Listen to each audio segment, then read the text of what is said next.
Is up, everybody, and welcome to another World of Warcraft live developer Q&A.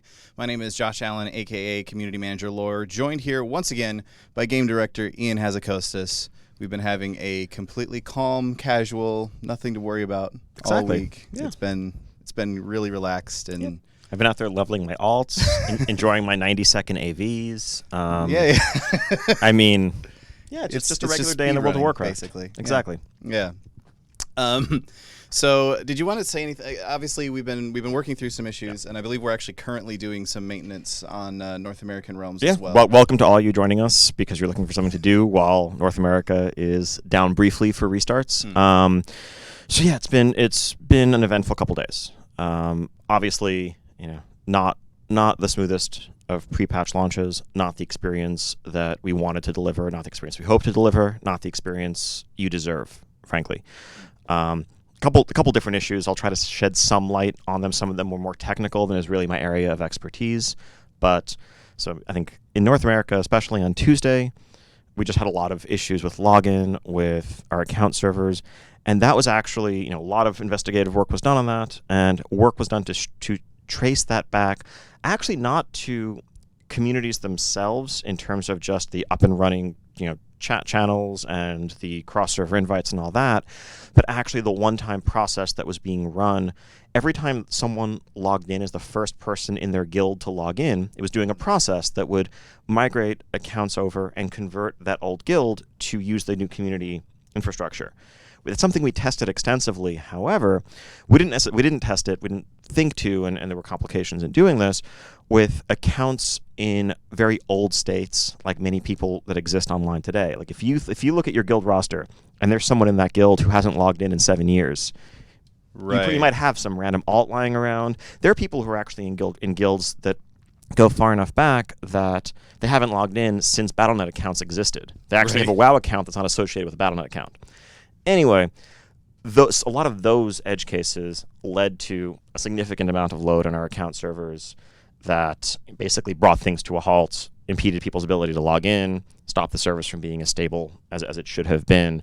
A lot of work was done over the course of Tuesday to diagnose and fix those issues. We're happy to be able to launch in Europe and in Asia with a much smoother overall experience, people able to get on, no meaningful downtime, and we're actually working right now to bring communities back online. The restarts that are happening in North America right now are actually tied to that. We wanted to make 100% sure that they weren't the problem before we re-enabled them, and we believe that to be the case, and so that's the path we're taking.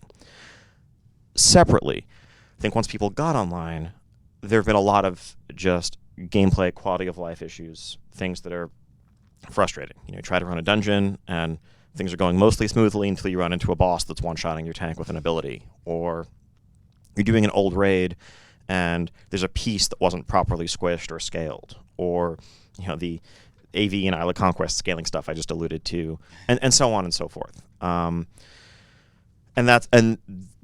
Again, those are regrettable.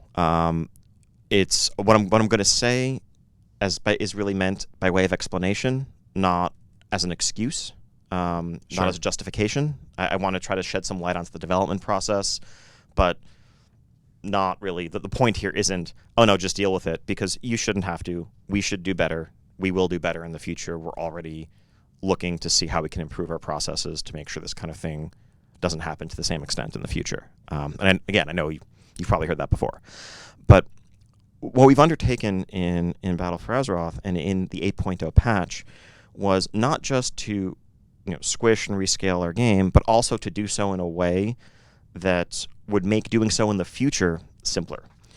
Because in the past, when we did it in Warlords of Draenor, it was a painstaking manual process. It was hand editing literally tens of thousands of spells, creatures, applying, dividing it by 25, multiplying it by whatever, and a lot of manual error happened in the process, but also it was incredibly just error-prone and painstaking and laborious. Right.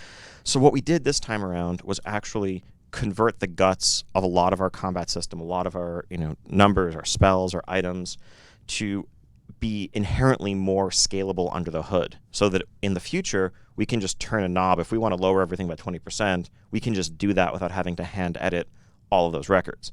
Now, what that means, though, is that conversion process is literally touching basically 8 games worth of content. When we make that's the reality we live in today in World of Warcraft. It's not just Battle for Azeroth. When we make a code change that affects mob pathing, when we make we fix a bug that is causing some AI actions to not occur correctly, that can have ripple effects on basically 7 past games worth of content. Something made in 2008 that's worked fine for 9 years. Actually, it turns out there was actually some subtle bug there that just wasn't actually manifesting itself because of a separate issue that we now fixed that now causes that thing way back then to break. Anyway, what that results in is we have something like 250,000 spells in the game at this point, 150,000 creatures, tens of thousands of quests. We found and fixed a lot of these issues internally. Many of them with the help from feedback from our testers and people on beta on PTR. We fixed tens of thousands of bugs literally in both Battle for Azeroth and legacy content, thanks to submitted feedback reports within our beta and PTR clients. But there's more out there, and we're in the process actively right now of following up on every bit of community feedback we're getting, all these reports, and stopping them as quickly as possible. We're literally fixing hundreds a day at this point. All I can ask really is for your patience just for the next, hopefully just day or two. I think what you experienced yesterday is the worst it will ever be. Today is better. Tomorrow will be better still. And I think hopefully within just a matter of a few days, all aspects of the experience, whether it's doing Legion raids and dungeons, whether it's leveling up, will be smooth and as you've known and expect and deserve. Along with patience, when giving feedback, I think one of the most important things in terms of, completely understand if you're just frustrated and want to vent, everyone is entitled to that. But if you're trying to give information that will help us fix an issue, I think the more specificity, the better. If it's Prince Tortheldrin's Whirlwind one-shots me and does double my health, that is an easily fixable issue. We, in fact, literally just fixed that an hour ago. It was something that was meant to do 600 damage, was doing 600% of an attack's damage, which, as it turns out, is a bad thing.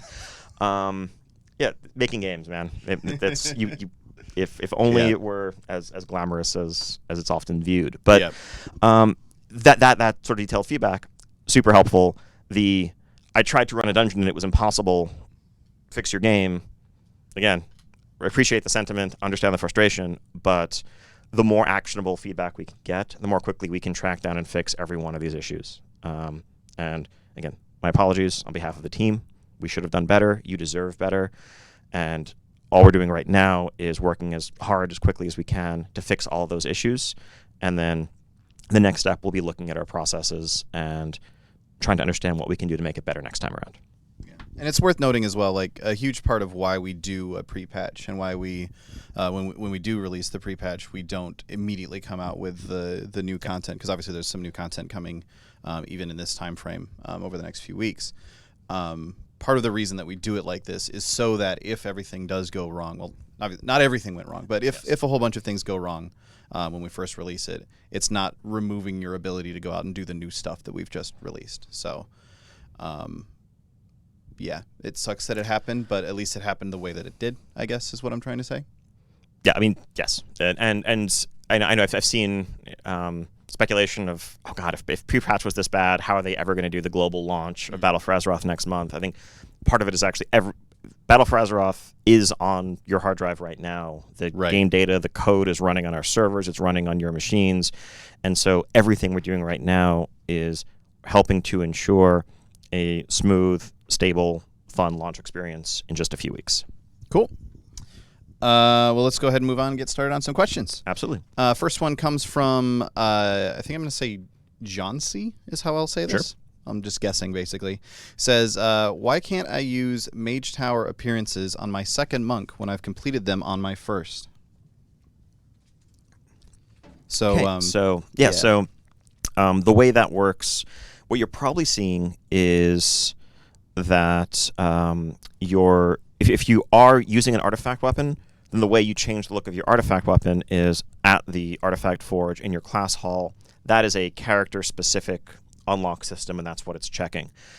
Down the line, when you're using a different weapon, later on in Battle for Azeroth, the transmog appearance associated with your artifact that you've earned should be account-wide as long as you've earned it and meet the class and spec requirements. So that is to say, if you have a second monk that didn't earn the Mage Tower appearances, but your first monk did, monk number 2 will be able to use those transmogs. Awesome.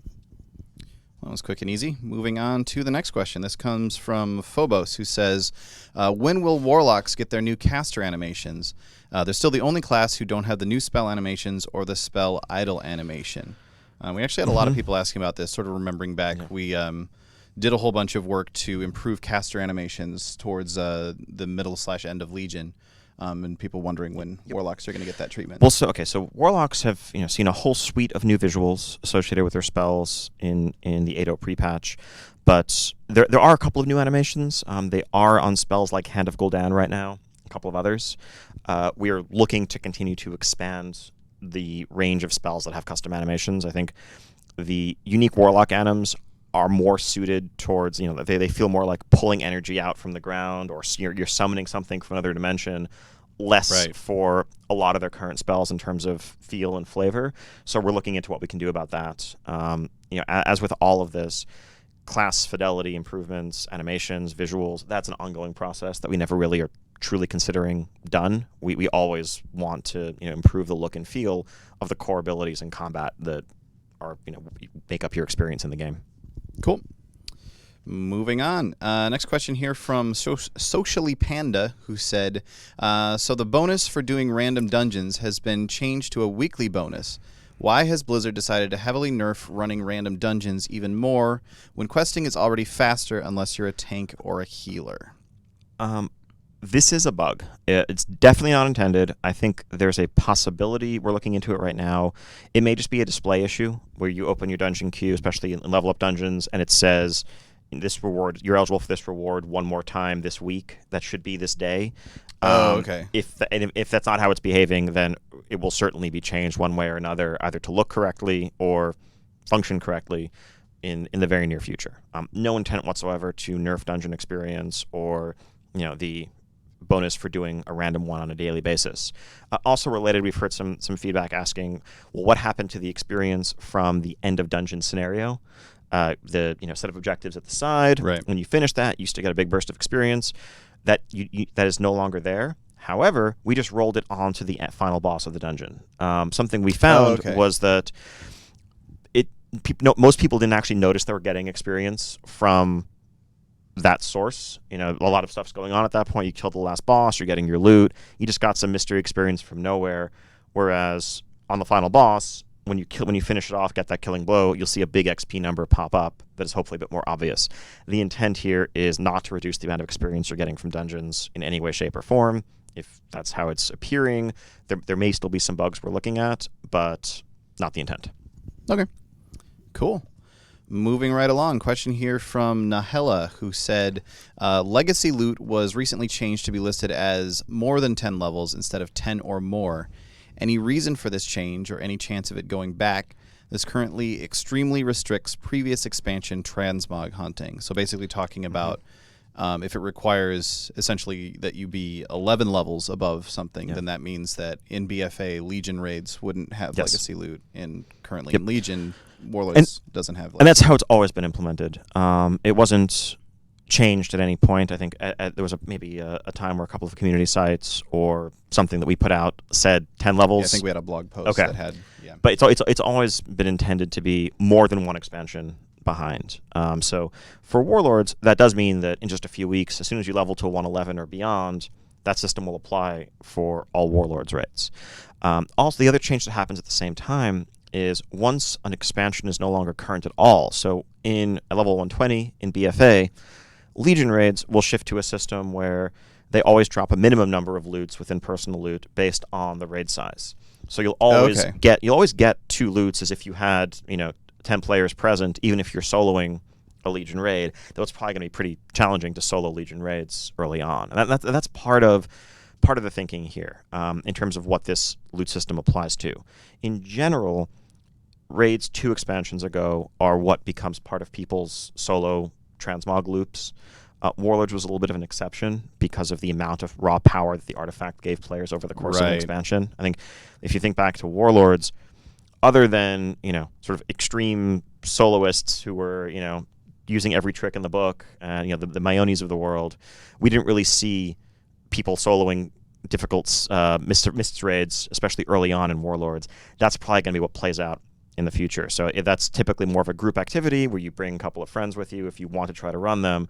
But then once things fully graduate into this is soloable legacy content, that's when legacy loot mode kicks in, and that's kind of signaling that, okay, this is now free-for-all solo content. We're going to give you a significantly more generous amount of loot, and you'll be able to complete your transmog collection a bit more quickly, especially if you bring a couple of people with you so that you can make use of all of the non-class restricted pieces that drop. Cool. Yeah, it makes sense, too. It's like, I personally, I think it's nice to let the previous...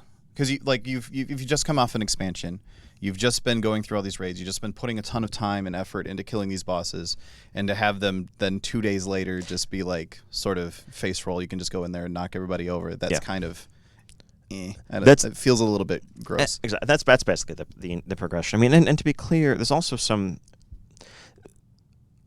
maybe lack of clarity, lack of communication on our end about how the combat bonuses work with regard to legacy content. It's those only, like, if we had, just to be clear, if we had never done a stat squish ever, including in Warlords, those bonuses would not exist in any way, shape, or form. They only exist to recreate the power gap that the squish removed.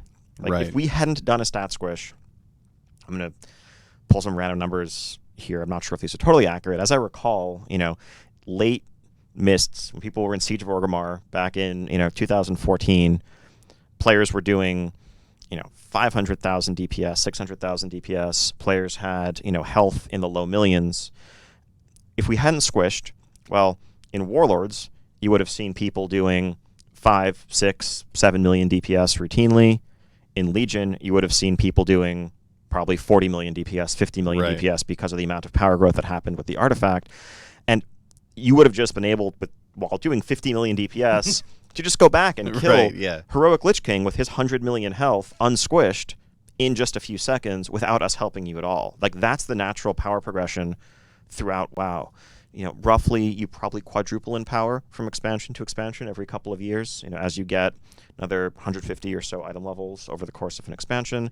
So that means that, one expansion later, you're about as strong as a dungeon group was in the prior expansion. 2 expansions later, you're as strong as a raid group, and that's really when raid content becomes soloable for most people. Again, extreme cases, people with the very best gear and certain specs or classes can push that out farther. Cool. All right, let's move on. Next question here comes from Squishy, who asked, what is the reasoning behind behind Azurite Armor and Mythic raid mounts being untradeable while on personal loot? Is this a bug or intended? So, no and yes. With respect to Mythic raid mounts, those should actually be tradable while on personal loot. The Shackled Urzel from Mythic Argus, that was actually a bug. It is tradable right now freely, no matter who gets it, if you go kill that boss today. And that's how the Gul'dan mount had worked on Mythic. That's how Mythic mount should work going forward. There's players, understandably, especially at Mythic cutting edge level when you're getting those mounts, want to allocate those mounts in a world where they're only going to get a handful of them, perhaps, depending on how long they're farming the tier, to the right people. And so that's not something we want to get in the way of. For Azurite Armor, there's a couple of reasons here. One is a bit of the complexity in evaluating these items because they do fundamentally completely different things depending on who you are.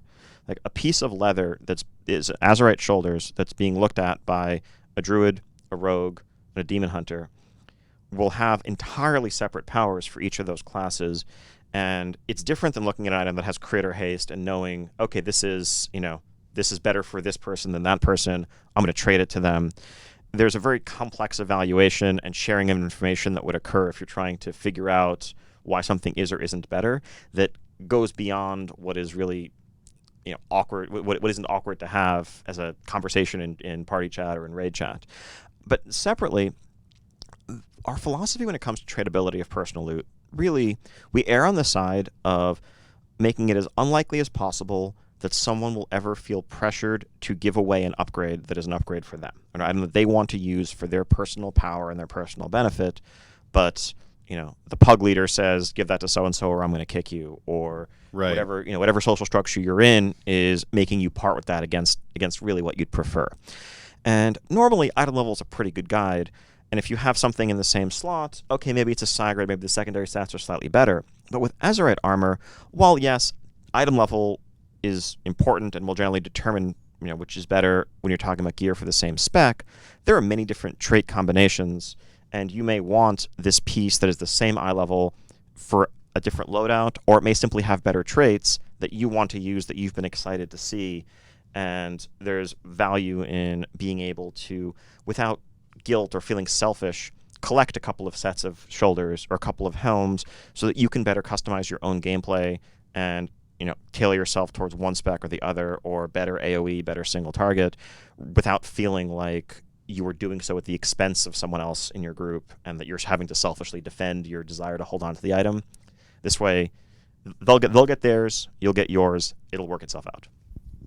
Cool. Moving right along, next question from Mad One, who said, I love the MDI, but most teams ran similar comps, Blood DK, Holy Paladin, or Resto Druid, and a subset of the same 5 or 6 DPS specs. What changes are you making to encourage more variety at the highest levels? Okay, so a few layers to this question. There was definitely some factors about the format of the MDI that made it not totally representative of the game on live servers. Some of that was the way we scaled players' gear. On the DPS spec side, this is something we fixed very, very late in the process, right before the global finals. But through most of the qualifying rounds and the regionals, players' entire gear sets were set to a fixed item level, which meant that your artifact weapon was actually the same eye level as the rest of your gear, which was different from the norm on live servers in Legion, where your artifact would generally be 20 eye levels or so higher. That change was basically most painful to those who relied most on their weapons. It actually heavily nerfed hunters, while it made monks, who were mostly weapon agnostic in a lot of their abilities, comparatively better. And so that's why you saw things like people who played hunters at a very expert level on live running with monk in the MDI. It was just because of that quirk of the format, which was a problem with the format and something we're fixing going forward.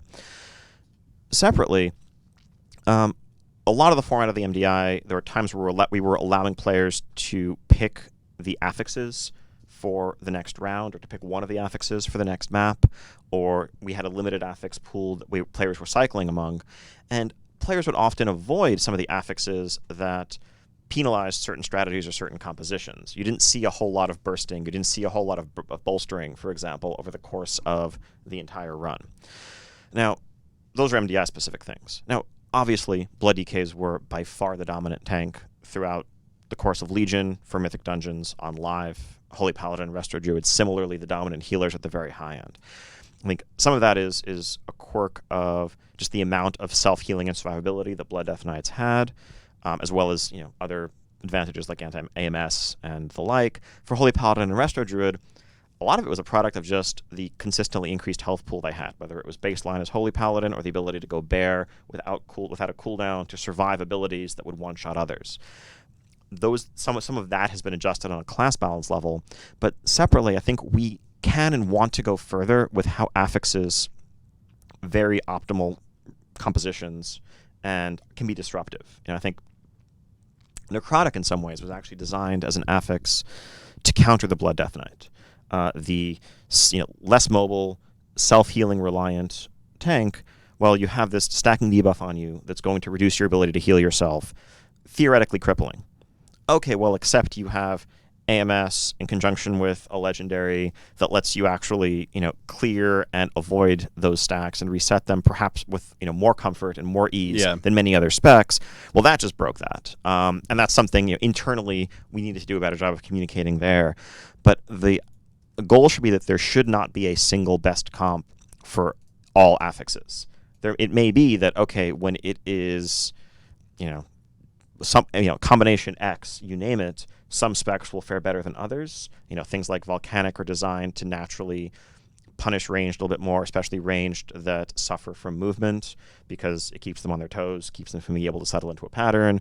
Explosives, are harsher if you're not as great at rapid target switching, and so on and so forth. That's something we want to push farther where possible, so that you actually are, thinking about the affix combination for the week, grateful that you have spec X versus spec Y, and then that will change the next week, and so on and so forth, so that everyone gets their moment to shine.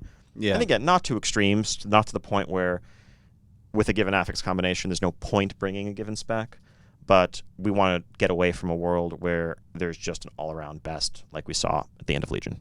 Yeah, it's one of the more interesting and I kind of think more effective ways of making sure everybody has that sort of moment to feel like your spec is really bringing an advantage to the group and everything, is just to make sure that things get mixed up enough. It's something we see in raid design as well, where like this boss is the boss where all of a sudden specifically for targets for whatever reason is like everybody who's optimized for just that is going to be doing really well here and such. So it's interesting. Exactly. I think that's a huge part of really the interplay between our encounter design and our class design teams. I think we need to create a variety of situations in all of our encounters, including in the outdoor world, just about everywhere, that play to the strengths and weaknesses of our classes.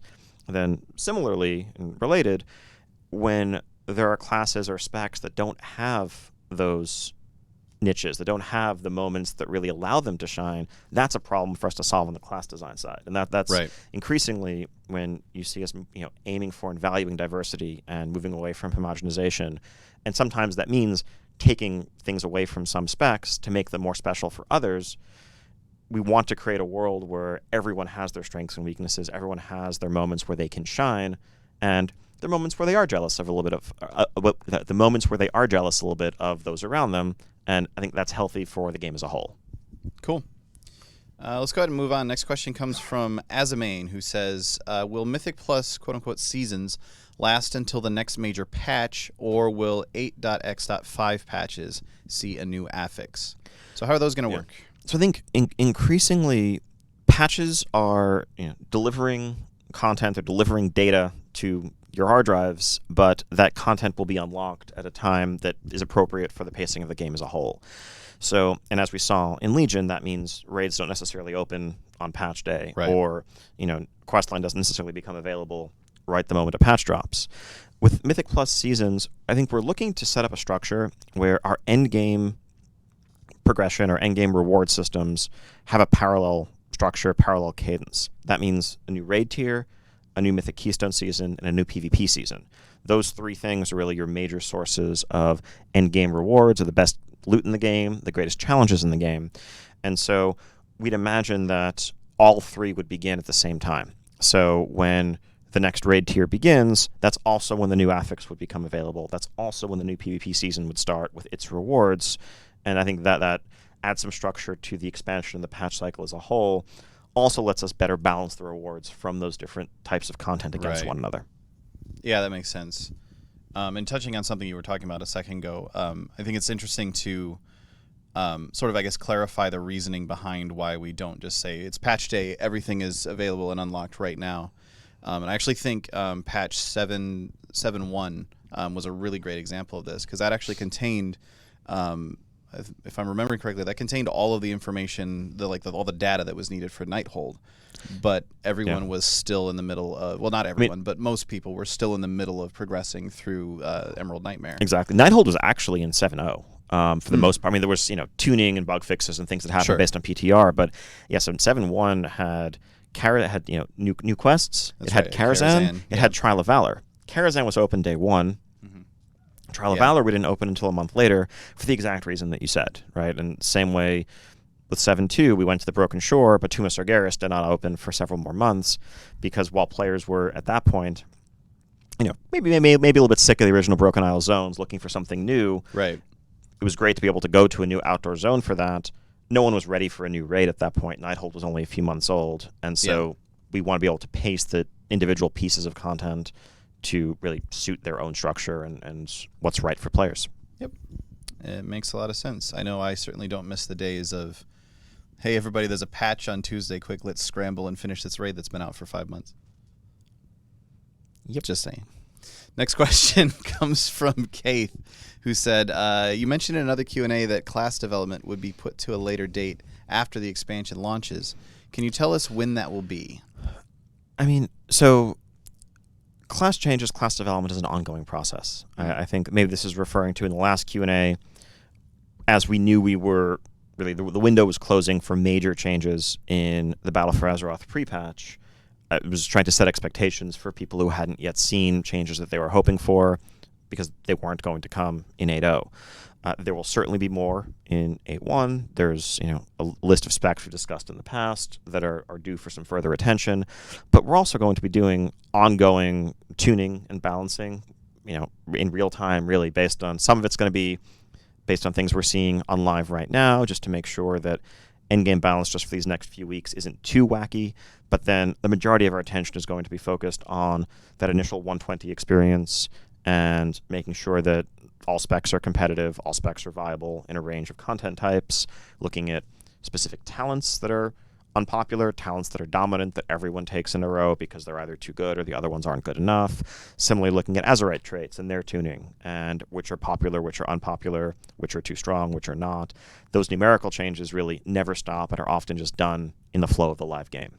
And then it'll be patches where changes to talents, redesign of talents occurs, where new abilities get added, where that sort of thing happens. And that's 8.1 and beyond. Okay. Moving on. Next question from Zajara, who said, as a Horde player, I find myself with little reason to hate the Alliance or take pride in the Horde right now. Is this an intended phase 1 for future twists and turns? So obviously, Sylvanas has been up to some shenanigans lately. What's going on there?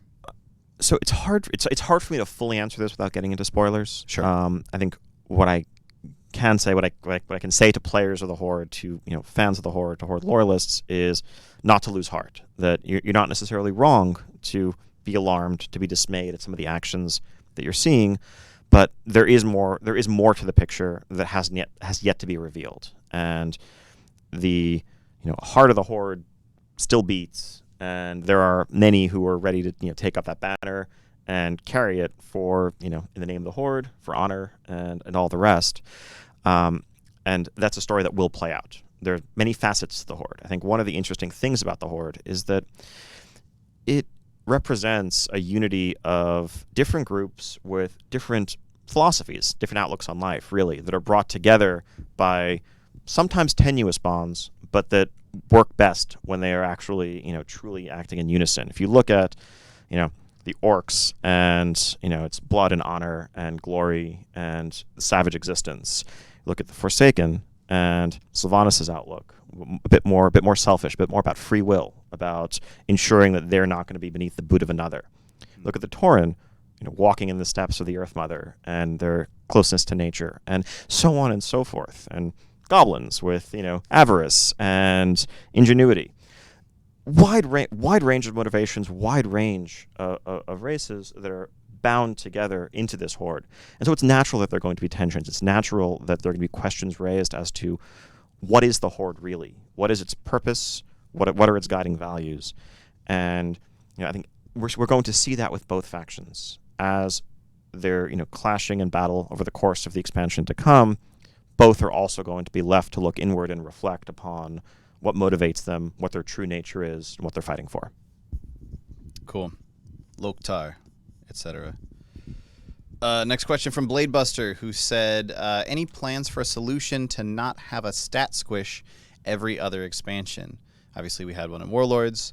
We had Legion, and now we're having one in Battle for Azeroth. Is there a long-term way that we can make that not necessary? We would love one. We have yet to come up with one, honestly. I think the problem is, there may be some complete reimagining of our combat system that scales relative power without, scaling absolute numbers in the same way. That's more, multiplicative or exponential in nature. There's a lot of, theoretical math that could happen, but obviously reinventing our entire combat system is a daunting prospect. That's not something that, is without tons and tons of risks. At its core, power progression is important to the game. And I think we've, constantly see feedback and people asking on forums, on Twitter, elsewhere, like, can't you just stop making the numbers so big? Why do we need all this power? Why do we need all this progression? It feels like too much. And the answer is it's because we have large numbers of content tiers And through experimentation in the past, I think we've played with different gaps in power level between tiers. We found that where we've settled right now, 15 item levels, about 15% power is a gap between normal and heroic and mythic, and between tiers themselves. That's about what it takes for upgrades to feel consistently rewarding and meaningful. Right. I think, we could totally stop power creep if you replaced your, 120 strength helm with 121 strength helm. And that was like, okay, congratulations, you spent 2 weeks trying to down this boss. You finally mastered the fight. Here's your extra 0.2% player power as a reward. That doesn't feel particularly worthwhile, both psychologically, but also it makes it almost impossible for us to balance around gear checks. How do we make the fight that really requires you to have 121 strength to beat? At 120 strength, you're not going to be good enough unless you are the very, very best players in the world. And progression feels good in that sense, right? The same piece of content, whether it's a heroic raid boss, whether it's a mage tower challenge, can be a cutting-edge test of skill for the first players that get there with the worst possible gear, while then being still accessible to hundreds of thousands of other players who get there months later with the benefit of that gear progression. And so, that's the system, that's the process that plays out within every single one of our patches, within every single one of our tiers. And I think that feels good on a small level. Now, when you compound those effects, when you have, 15% and then 15% and 15%, you end up in the place that I just alluded to earlier, where you are pretty much quadrupling your power every expansion. And that level of growth, 2 or 3 expansions down the line, is going to leave us in a place where numbers start to feel unwieldy, where you just feel gratuitously powerful when going back to old content, and that's where the squish comes in. We know it's jarring. It definitely feels weird initially. You're looking at items, and it's hard to evaluate, wait, is this good or not? I have to start comparing it to my equipped gear rather than having an intuitive sense of what that should be. Or when I get a crit, I don't know what's hitting hard or not. But I think as we found back in Warlords, and as I think we're experiencing even today, is a quick adaptation process. And a couple weeks down the line, when people get into BFA and people start leveling, people will be excited to break 10k DPS, and that will mean something again, the way it did when people were doing that back in Wrath of the Lich King. Yeah, and it's definitely just as you've been talking about all this, I've been sort of thinking through a few, because there's some easy seemingly straightforward answers that I see people suggesting a lot of times in terms of how to not have a stat squish. Things like, why don't you use scientific notation for numbers and stuff like that? Which it's it gets a little bit weird. Yeah, and that was the original. Mega Damage was the original BlizzCon proposal of what if we just divide everything by 1,000 and exactly put an affix at the end of it, but that has its own confusion and own complexity. Yeah, and there's I can certainly understand the issue of trying to find a way to fix that doesn't feel super weird for some other reason as well. So maybe it is best to just say, okay, let's just rip the Band-Aid off.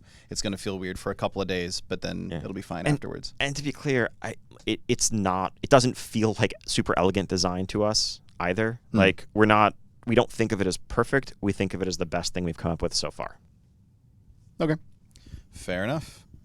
Next question from I'm Dars on Twitter, who asked, will we see fixes to the recent stat squish, seeing as it has created massive imbalance with current and legacy content? And you were talking about that a little bit at the start. Yeah. Yes, absolutely. This is an ongoing process. There's probably been literally a half dozen bugs fixed since I started this interview or this Q&A. It's I think we didn't intend to change the difficulty, and so I think, and I understand there's maybe some skepticism after the sense that 7.3.5 made leveling a bit slower, or made mobs in the outer world a bit more challenging. That's not something we're looking to take further. We saw that as a one-time process to rein in combat times, to get them from a silly place where things would die in 2 hits to something that felt more standardized across World of Warcraft as a whole. We've heard and seen a lot of feedback, and we've experienced it ourselves, that if you're level 30, you're level 70, you're level 80, things just feel slower since last week. That is not intended. Those are essentially bugs with our rescaling, with our squish process. That's something that we're actively investigating and will be fixing. The goal is, if you could kill something in X seconds in the outdoor world last week, it should feel the same this week. And if it doesn't, we're going to find out why and fix it. How much does the artifact being overpowered? Because obviously, up until the pre-patch, the artifact was getting like super powered and supercharged, and then we've now drained the rest of that. How much does that factor into that as well? That's an important clarification. Okay, so that's less about legacy content in terms of the leveling experience or trying to run a dungeon at level 40. But if you're looking at Legion content as a max level player, I think we tuned the 8.0 experience around a fully powered pre-overcharge artifact. Right. So basically where you were 3 weeks ago. You were max concordance, artifact level 75, 80, something in that range. You had whatever gear you had. The world should feel the same as it did in that place, and that's what we've tried to tune around. Okay, cool. Question here from Not Hummus, who said, there's a lot of talk on Reddit and forums about a level squish. What are your thoughts on it, and have you considered it? So talking about not just the idea of going through and reducing item levels, reducing stats, but also saying, okay, is 120 levels, is that too many? Should we think about lowering that number? Honestly, possibly. It's something we've genuinely discussed and considered. Because yes, it's also potentially daunting for a brand new player who's reading about the game, who's hearing about it from a friend, who's like, wait, I have to get how many levels before I can come do the new thing with you? Right.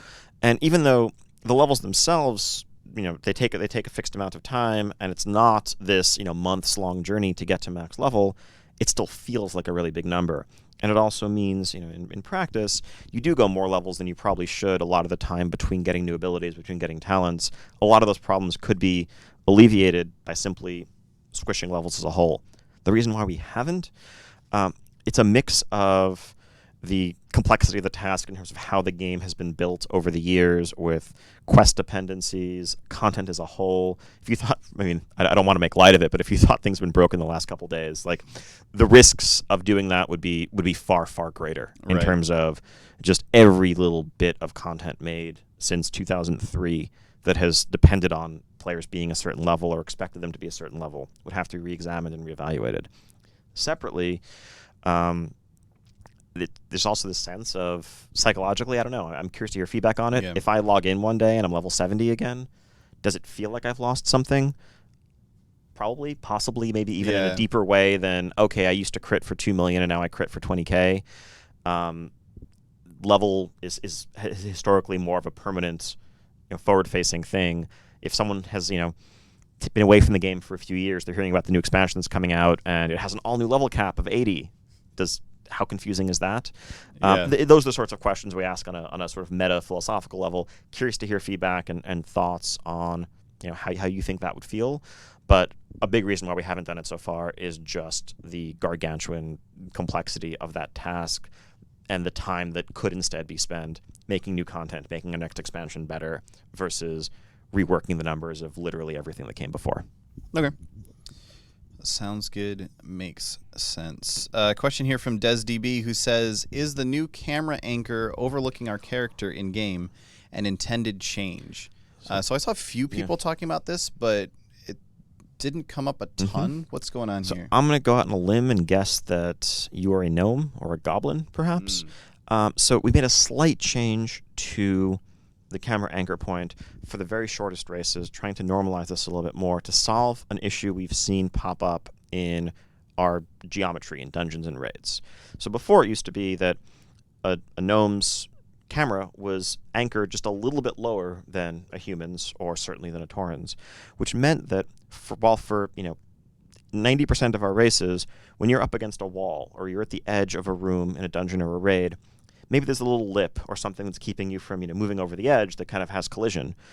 That would not interfere at all with the camera of most races. However, if you're a gnome, suddenly your camera, you get that claustrophobic sense of the camera snaps to the wall, you're stuck, you're in first-person mode, and that feels super bad, especially if the mechanics of the dungeon or raid require you to, get up against the wall. So we've standardized those anchor points across our races.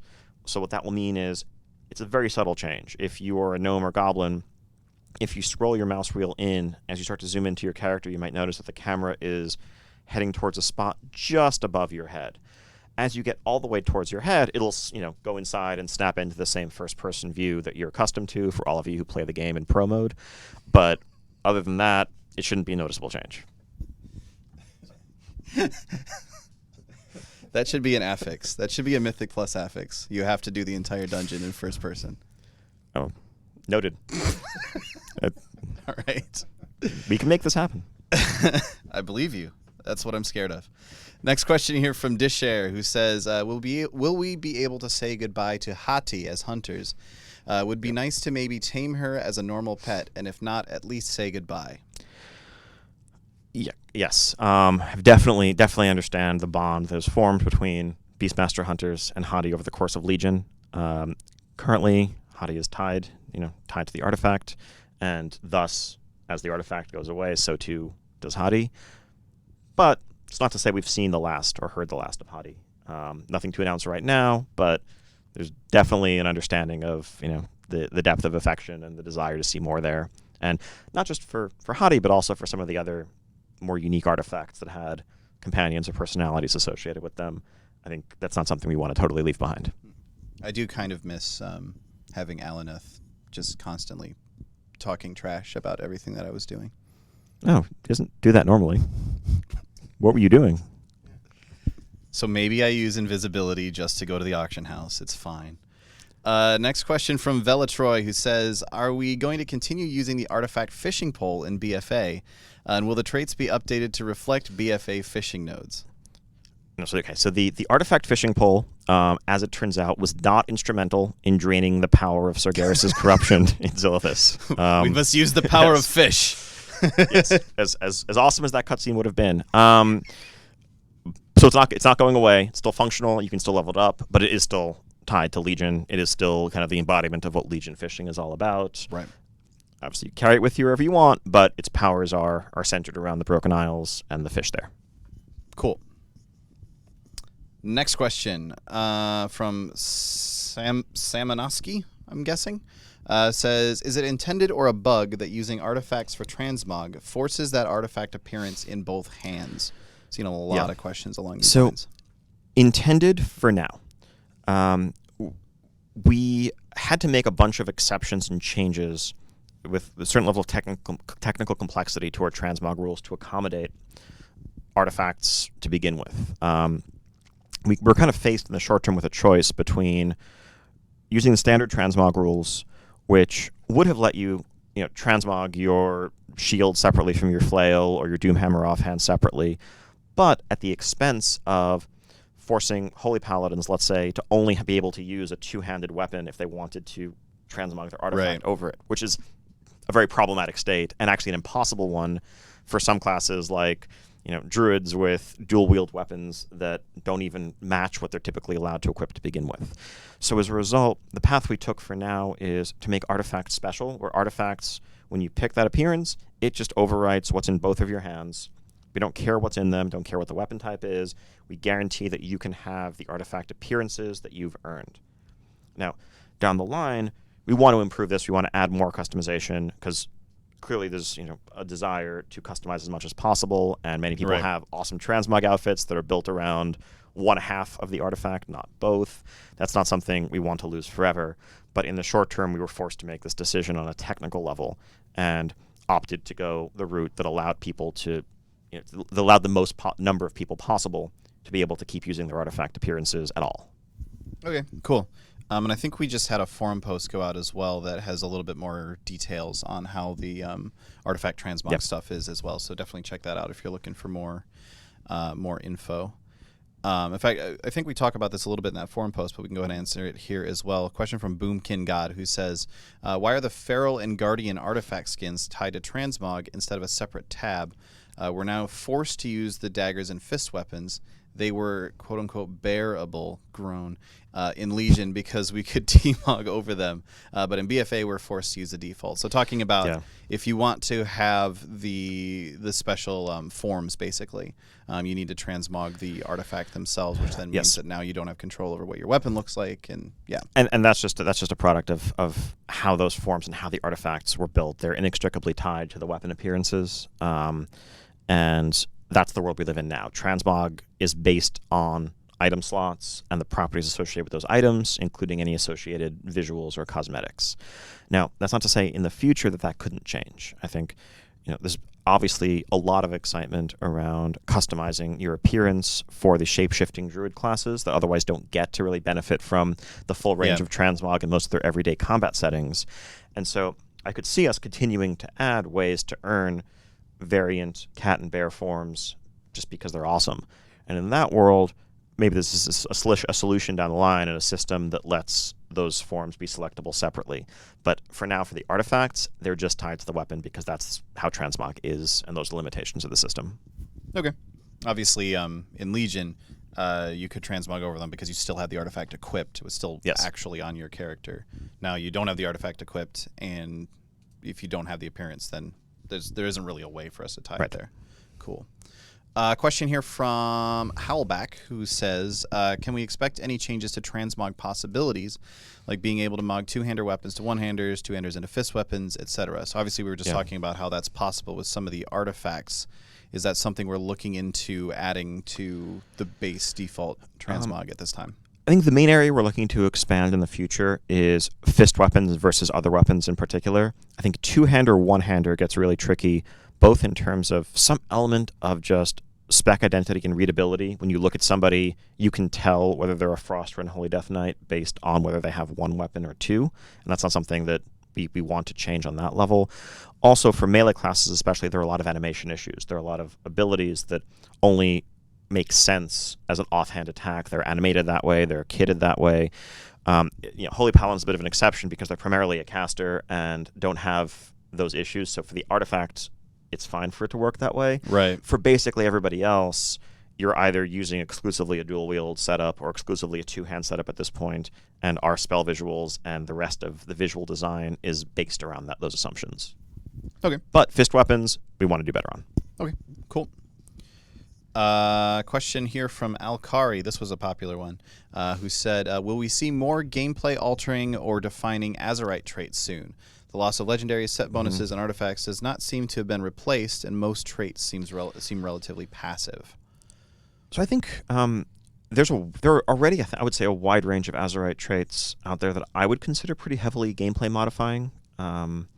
Just a few examples off the top of my head. There's a trait that rewards you for having multiple ruptures out at the same time as a rogue, or that triggers extra fireball procs that will change your hot streak cadence as a fire mage, or that rewards you it gives you a buff based on the rage used during the Colossus Smash window on an arms warrior that encourages a different level of pooling.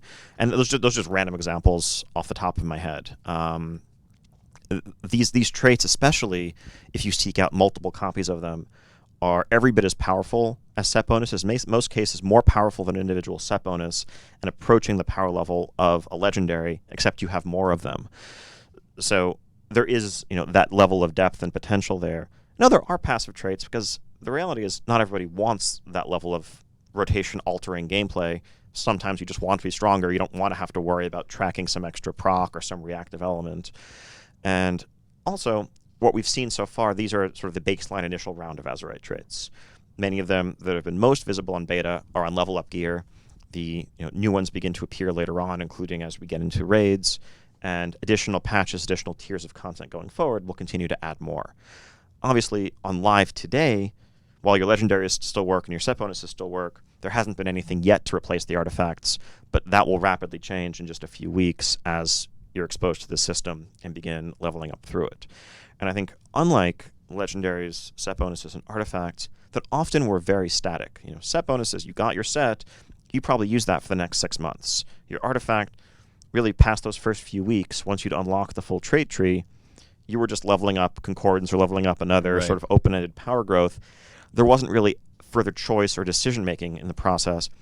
Legendaries, maybe you swapped around, especially if you did a lot of Mythic Plus. There's more situational use for some of them. But again, for many classes, you just put on, Pride as in your best throughput legendary, let's say, and that was kind of your setup forever. Azurite will be presenting you with choices and customization opportunities, both as you get new upgrades and you're deciding how you're shifting your loadout in one direction or the other, but also as you're, if you have a couple of pieces, you can customize them differently to tailor yourself to one gameplay style or the other, or one type of content or the other, in a way that you really weren't interacting with any of those Legion systems. Okay. Let's see if we can get through a couple more questions here before we run out of time. This one comes from Calvin Mary, who said, what are Blizzard's thoughts and plans on developing classes in Battle for Azeroth in the future? We don't get a new talent row past level 100, and Azurite traits seem lackluster. Bloat is a looming issue, but people want new toys and flavor too. So obviously kind of... Yeah. Over the last couple of expansions now, there's been all the discussion around pruning. There's been all the discussion around the class reworks that happen in Legion and everything like that. And I think a lot of people are saying, okay, yeah, but I also kind of miss the days when I got to level up and get new abilities as a result of that. So what's our thoughts towards the future there? So yeah, definitely this is a concern we hear a lot. Obviously, I somewhat disagree with the characterization of Azurite traits. I think it's valid feedback if that's the first impression so far, but I think there is a lot of depth there as players get into endgame and as they're playing around with customizing multiple different pieces of gear as you get your upgrades. That said, it still feels like something that's apart from your character that's tied to a specific expansion. That's the challenge we've been grappling with, I think, in our class design and our systems design as we enter what's about to be the 15th year of World of Warcraft. The concern with talent rows is part of why we moved from the old system we had back in Cataclysm days and before into the current row structure is at a certain point when we're adding new rows, new talents with every new expansion, with every set of levels, there is bloat. There isn't a scalable system. And as a design group, we find ourselves adding traits, adding talents, just because we need to give you something new, not because you necessarily need something in particular or there's a problem that needs to be solved. And often that led to, kind of a lot of that homogeneity of, okay, we're looking at the really low mobility class and spec. What can we give them that will be exciting? Let's give them a sprint. Let's give them a movement buff. Well, okay, that feels great. At the same time, it's narrowing the gap, narrowing the differentiation between our classes and specs. And anytime we add something permanently in that sense, it's forever. We're thinking not just to today or tomorrow, but to next year, to 5 years from now, to 2 expansions from now, how that system is going to play out in the very long run. So I think that's led us to make systems that are tied to a specific expansion can have a lot more depth in them. We can give you dozens of new traits, dozens of ways of modifying your gameplay, and some of those may get carried forward in our existing systems, but others will remain in the expansion to which they were tied. But the next expansion will have something new and exciting that lets you customize your character, that lets you change up your gameplay. And that's the path we've currently been taking. That's not to say there isn't ever going to be a new talent row. I think there's perhaps a point where that makes sense, or that we add other permanent customization options. But the philosophy we've been using really since, I would say, from Warlords onwards, is one where major systems need to be tied to the expansion in which they live in order to give us the design space to give you interesting depth and customization without creating a bloat and burden and a carrying cost that's going to actually become a hindrance to the development of the game going forward for years to come. Okay, yeah, definitely a hard issue to resolve there. At the end I had more to that thought. It went away as I was. Yeah, I mean, at the end of the day, getting new stuff is fun, right? Obviously, for sure. right? And we all know, looking at the patch notes and, all right, what's the new thing my class got? And seeing, brand new ability. You got a cooldown, you can transform into a thing, or you have some new button that empowers this other ability or lets you engage in new ways. All that's exciting to see, right? Getting new toys is absolutely exciting. And we know that in the short term, this is less exciting than that. The challenge is balance, is having to think about the long-term health of the game, having to think about those challenges and try to strike a balance, try to strike a compromise, because designing World of Warcraft with an eye towards 15 years of history and many, many more years to follow, we can't afford to just think about today. Yeah. All right, this is probably going to have to be our last question because we need to let you get back to making the game. This one's coming in from Hellowice, who says, the Mage Tower challenges in Legion were awesome and really fun to work towards with great rewards. Would you consider introducing this sort of solo challenge again in BFA? Definitely. I think it was awesome to see how the Mage Tower evolved over the course of Legion as a whole. Very early on, it was genuinely a brutal challenge for the very best geared players, very most skilled players in those first few weeks, doing it, with level 50 artifacts and, eye level 900 or so that you had from Nighthold. Versus, over time, more and more people were able to get a foothold as knowledge about how to do the encounter spread, as the artifacts got stronger, as players got more gear. And it was a type of gameplay that many players hadn't necessarily experienced before. And it's awesome to have sort of a personal challenge to work towards, where it's not about depending on a group of others, though the coordination and co-op gameplay throughout WoW is some of our best. There's something there as an alternative for those who just want a test of their own abilities. And I don't think it's something we're going to necessarily expand or make more prominent, but it's definitely not something we want to leave behind as a one-off experiment. I think it's about thinking about the right time and place and setting for this type of challenge, but definitely something we'll do again in the future. Awesome. Well, thanks so much for coming on here, answering these questions, giving us some developer insight. Always very much appreciated. Anytime. Great. And thanks, everybody, for tuning in as well. We'll have you back in Azeroth ASAP. Indeed. And thank you again for your patience, for bearing with us. Some more fires to put out, but we will get them all extinguished ASAP. Indeed. All right. Thanks again, everybody. See you next time.